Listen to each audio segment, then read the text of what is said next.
Like a musical composition, the rooms play a variation on a theme. All of the fireplaces feature a tile face, but the mosaic changes in both pattern and color.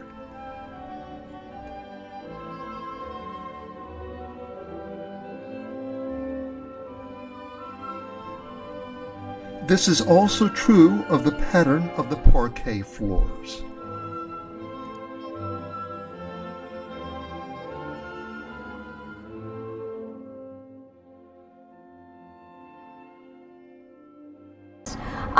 But Mr. Rhodes definitely loved his den. That was almost his man cave, if you will. He had it decorated with a lot of Native American artifacts that he gained during his travels out west. At one point, his daughter actually lived in Los Angeles with her husband, and he made several trips out west to visit her. Mr. Rhodes was very fond of the American Indian, to the point that his grandchildren actually refer to the den as the Indian Room, hence the Indian murals that are on the ceiling. He spent a lot of time in this room listening to his favorite baseball team, which was the Atlanta Crackers, on his radio. And it's believed he spent a lot of time there just watching the happenings along Peachtree Street. He saw the horse and buggy and eventually the automobile make its way down Peachtree Street after it was paved in 1907. And a lot of his fellow associates, whether they be Shriners or Masons or Elks, would make their way up the front walk, and he always liked to greet them promptly. So you would typically find him in the den. The library itself does not have built-in bookcases. And it is interesting that with it being such an intellectual room, if you look at the murals on the ceiling, you'll see everything from art to literature to music depicted here in this room. It is believed that they had a piano in here, as well as a large chaise lounge. Now, the library was actually Amanda's favorite room. She spent a lot of time in this room, and ultimately when her health started failing and she could no longer ascend the stairs back up to her bedroom, she spent most of her time in the library and did pass away in the library.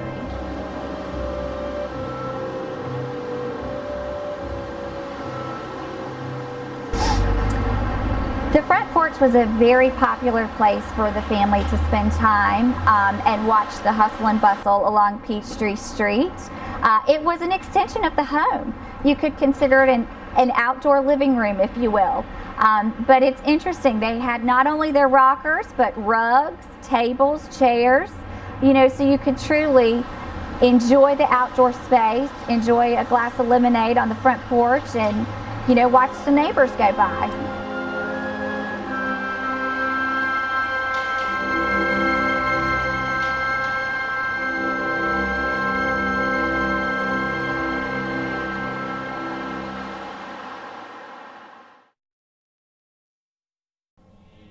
Perhaps the building's most stunning feature is the series of painted glass windows that follow the grand staircase up to the second floor. Monuments to Civil War soldiers had shot up across the South since the end of Reconstruction. Both A.G. and Amanda had witnessed the Civil War firsthand, and nostalgia for the lost cause ran high as veterans began to die off. Thus Rhodes commissioned the Von Garrickton Glass Company of Columbus, Ohio, to render a series of panels that depict the rise and fall of the Confederacy. The design includes seals of the Southern states and portraits of their leaders. The largest space is devoted to key events in the history of the war. The swearing in of Jefferson Davis.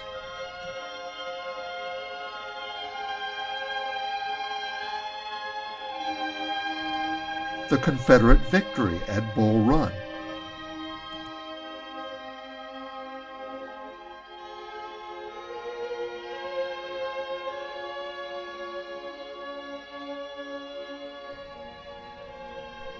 A soldier's departure,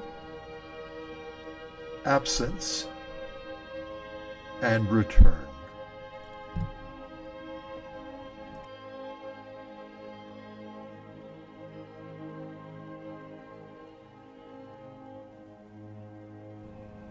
Lee's farewell to his troops.